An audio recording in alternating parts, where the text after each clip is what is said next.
The version of the film you watched might not be the one that was meant to be seen. In Hollywood, a test screening gone wrong, a nervous studio executive, or an unexpected rewrite can change everything. What begins as a vision, a singular, uncompromising idea, often ends up compromised, chopped, rewritten, reshot. And sometimes, what gets lost in that transition is not just a scene, but the soul of the film itself. Action cinema is particularly vulnerable. Explosions can distract from plot holes, and last-minute edits can smooth over deeper truths. But behind the spectacle, behind the slow-motion shootouts and high-speed chases, there are stories, real stories, of directors fighting to preserve their vision and losing. Some of these films had their endings changed after filming wrapped. Others were entirely rewritten while already in production. A few were so drastically altered in post that the final product bore no resemblance to the original script. And yet, the public was never told.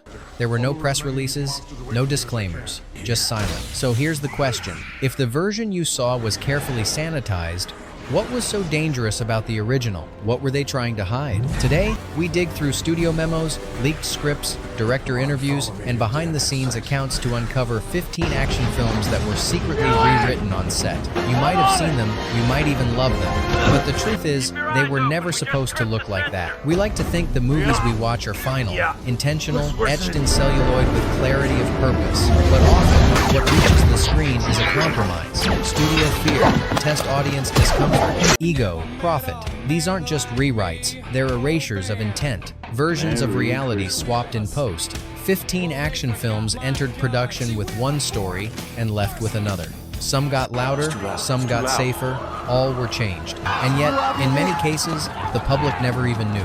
No press conference, no warning, just a different ending, a different tone, a different truth. Which raises a final question. What else have we watched, believing it to be whole, when it was only ever half of what it was meant to be? If this list pulled back the curtain on something you'd never noticed, leave a comment. Which rewrite shocked you most? Which original version would you have wanted to see?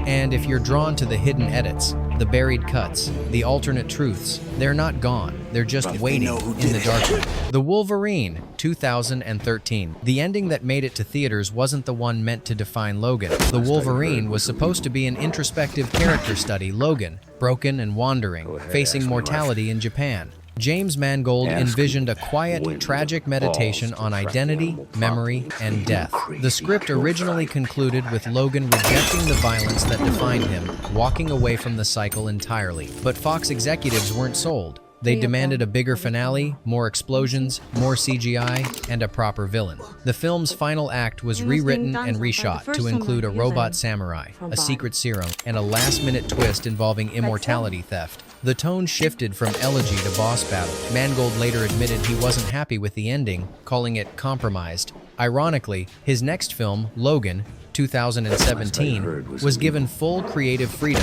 and was praised precisely for the restraint the Wolverine lacked, which leads to a haunting question. If studios hadn't intervened, would Logan's first real death have come years earlier and been even more poetic?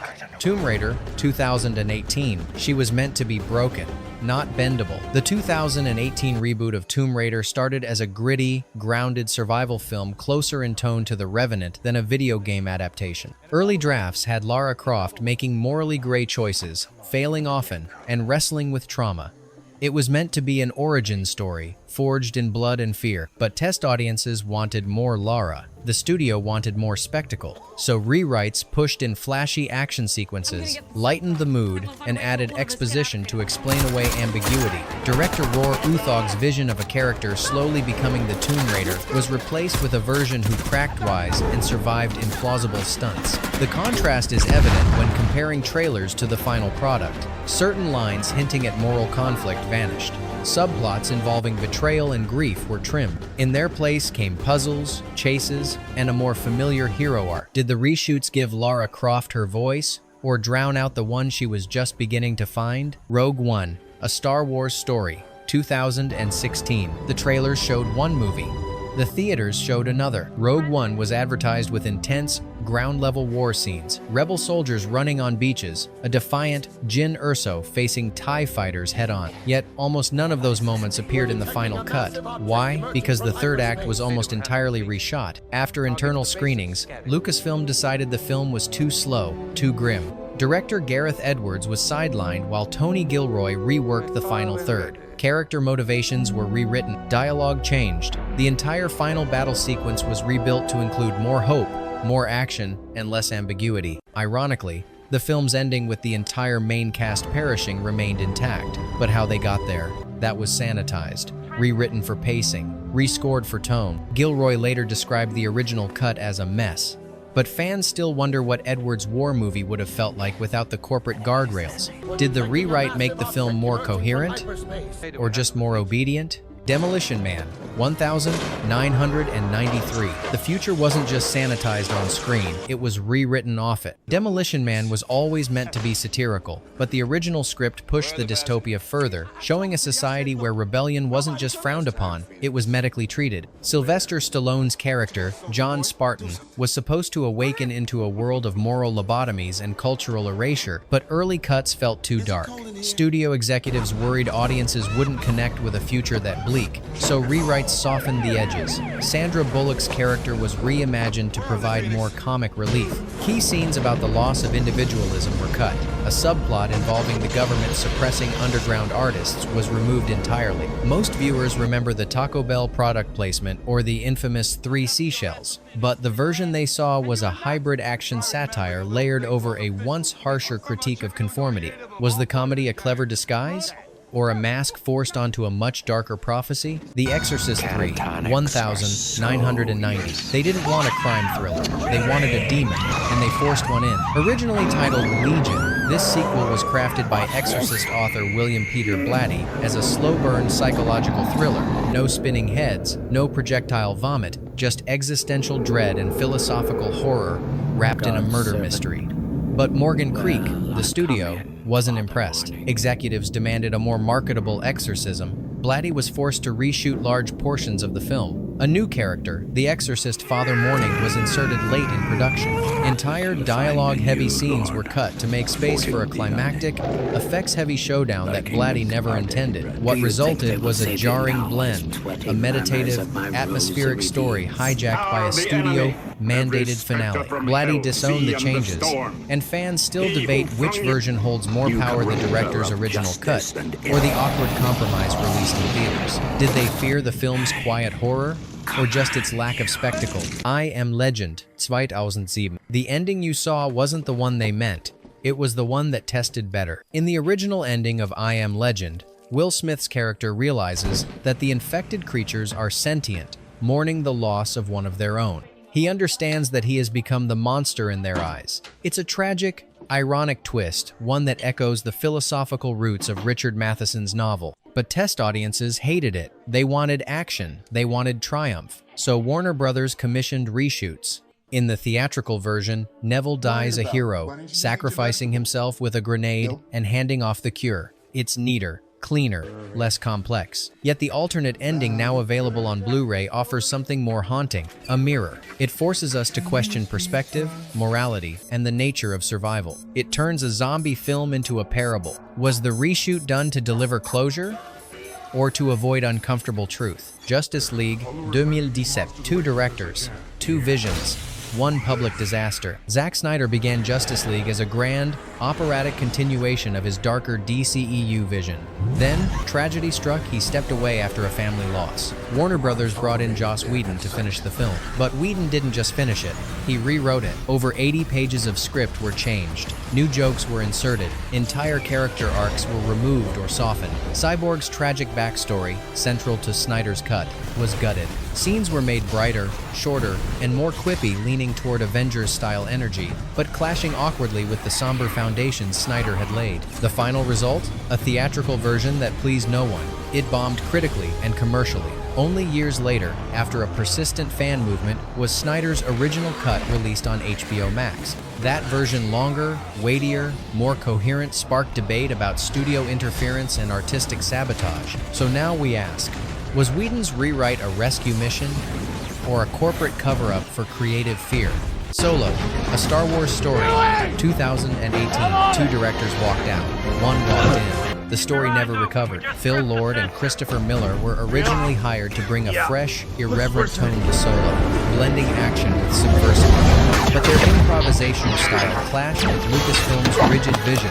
Midway through filming, after nearly 70% was complete, they were fired. Ron Howard was brought in to finish the film, but what he really did was remake it. Howard reshot over 80% of the movie. Tone was rebalanced, humor was dialed down, scenes were rewritten, restructured, and recast. The result was a safer, more conventional origin story that critics called competent but unnecessary. The box office disappointment wasn't just about timing, it was about identity.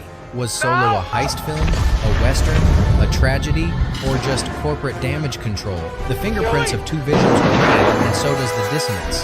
Did Lucasfilm rescue a chaotic project, or erase a bold experiment in the name of control? Blade Trinity, 2004. Sometimes the biggest rewrites happen on set, when your lead actor refuses to act. Blade Trinity was supposed to conclude the trilogy with a grim, supernatural war. But what unfolded was a production nightmare. Wesley Snipes, reportedly unhappy with the script and direction, clashed with director David S. Goyer to the point of near mutiny. Communication broke down. Scenes were rewritten on the fly. Supporting actors were given expanded roles, not because it served the story, but because Snipes refused to show up for wide shot. Much of the dialogue was redubbed. Stand-ins and CGI were used to complete scenes. Ryan Reynolds and Jessica Biel ended up carrying the film's energy, even though the script had never intended for them to take center stage. The result was a patchwork of tone and purpose, part buddy comedy, part vampire war, part salvage operation. And while some enjoy its chaotic charm, it's clear the film that was written wasn't the one that was filmed, and certainly not the one that was released. Was Blade's legacy derailed by ego or by a system that couldn't handle confrontation? G.I. Joe, Retaliation, 2013. It wasn't just delayed, it was dismantled and reassembled to save a star. Originally slated for summer 2012, G.I. Joe Retaliation was abruptly pulled just weeks before release. The official reason? Conversion to 3D. But insiders knew better. The real motivation was panic over Channing Tatum's death early in the film. Test audiences disliked the decision, and Paramount realized they might have killed off their franchise's most bankable face. The reshoots were drastic. Entire new scenes were added to bring Tatum back into the film via flashbacks and extended intros. The story, initially darker and more focused on Dwayne Johnson's character, was restructured to give more emotional weight to Tatum's exit. These changes created a tonal mess. The film juggled different timelines, awkwardly stitched footage, and an uneven emotional arc. But it did what the studio wanted, saved face, preserved star appeal, and gave audiences a more digestible narrative. Still, fans of the original cut rumored to be tighter, leaner, and more brutal wonder. Was the rewrite done to serve the story, or just protect the brand? Live, Free, or Die Hard, 2007. One version was rated R, the other was rated PG-13. Only one got released. The Die Hard series had always been unapologetically brutal violence, profanity, and grit were part of its DNA. But with Live Free or Die Hard, Fox aimed for a wider audience and a safer rating. What began as an rated tech thriller evolved into a PG-13 action vehicle. That transition wasn't just in tone, it was built into the reshoots. Several scenes were redone to reduce blood, tone down language, and soften the stakes. Iconic catchphrases were sanitized, shootouts became less bloody, and certain death scenes were trimmed or reimagined entirely. Director Len Wiseman later admitted that studio pressure guided the reshoots toward a more teen-friendly experience. While the PG-13 version was a commercial hit, longtime fans were frustrated. A later, unrated cut on home media restored some of the original intensity, but it was already too late. The theatrical version had become canon. Did toning it down help introduce Die Hard to a new generation? Or betray everything the franchise stood for? Suicide Squad, 2016. This wasn't David Ayer's movie. It was a marketing department's remix. After the success of Deadpool and Guardians of the Galaxy, Warner Brothers panicked. The original cut of Suicide Squad, dark, grim, character-focused, was suddenly off-brand. David Ayer's version reportedly opened with a brooding tone, focused heavily on backstories, and leaned into the psychological torment of each character. Then came the infamous reshoot. A trailer editing company, Trailer Park, was hired to cut a new, upbeat trailer using Queen's Bohemian Rhapsody. It went viral, and suddenly, that tone became the new gold. The studio ordered massive reshoots to inject more humor, color, and action. Entire scenes were deleted. Jared Leto's Joker, originally a major antagonist, was slashed into near irrelevance. Multiple versions of the film allegedly exist, and fans have long campaigned for the Ayer cut. Ayer himself has confirmed that the theatrical version was not his movie. What audiences got was a Frankenstein's monster spliced together by conflicting visions, edits, and studio paranoia. So we ask, did Warner Brothers sabotage a flawed but bold film, or save audiences from something too dark to sell? Rambo 1988, the original enemy? Too real, too political, too inconvenient. Rambo 3 was supposed to be the most politically charged entry in the franchise. Early drafts had John Rambo confronting both Soviet and American forces in Afghanistan, exposing the duplicity of U.S. foreign policy. But as production advanced, that vision became too controversial. The film's first version was shot with Rambo becoming disillusioned, not just with war, but with the very people funding it. Scenes were filmed showing CIA agents manipulating the Mujahideen, and Rambo questioning his own role in the conflict. However, after a disastrous preview screening and growing concern from studio heads, the reshoots began. Much of the final act was reworked. Dialogue was scrubbed of political critique, and the plot was streamlined into a simple rescue mission template. The result? A loud, explosive spectacle with Rambo fighting Soviets in caves, without context or ambiguity. The studio believed audiences didn't want nuance, they wanted fireballs. Decades later, critics revisiting early scripts noted how much sharper, darker, and more morally conflicted the original version had been. The question is, did the rewrite protect the franchise, or dilute its last chance at relevance? World War Z, 2013. The world didn't end. It was rewritten. When World War Z was first announced, fans of the original novel expected a sprawling, geopolitical mosaic of a zombie outbreak, told through global interviews and fractured timeline. What they got instead was a conventional action blockbuster centered around Brad Pitt's character, and even that version barely made it out alive. The film's third act was completely reshot. Originally, the story ended in Russia with a massive, war-torn sequence involving political revolutions and a dark, dystopian aftermath. Test audiences hated it. It was deemed too bleak, too confusing, and perhaps most damning, not heroic enough for an American lead. So Paramount made a drastic choice. They scrapped the entire third act, fired screenwriter Damon Lindelof, and brought in a new writing team. What followed was one of the most radical rewrites in blockbuster history. The explosive Russian ending was replaced by a quiet, subdued infiltration scene in a WHO research facility. Gone were the tanks and snow. In came tension, silence, and science. The tonal shift was so jarring that even Brad Pitt admitted in interviews that it felt like a different movie. The reshoot saved the film financially. It became a hit. But to this day, glimpses of the original ending survive, production stills, abandoned sets, and angry comments from the original film. It begs the question, did audiences see the better version, or just the safer one? The Bourne Identity, 2002. This wasn't just a spy thriller, it was a salvage operation that rewrote itself.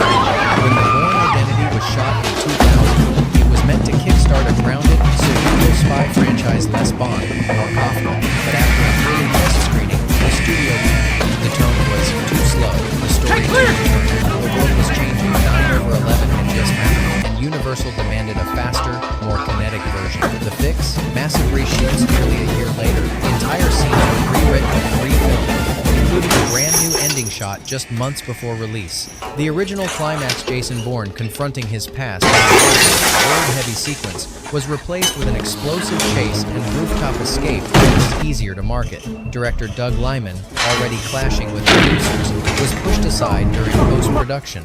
It was a quiet coup. What makes it stranger is how successful the rewrite turned out to be. The reshot ending tested far better. The film became a hit, and a franchise was born. But it came at a cost. Lyman was removed from the sequels, and his vision of an anti-Bond trapped in moral ambiguity was buried under the necessity for adrenaline. Did the studio save the movie?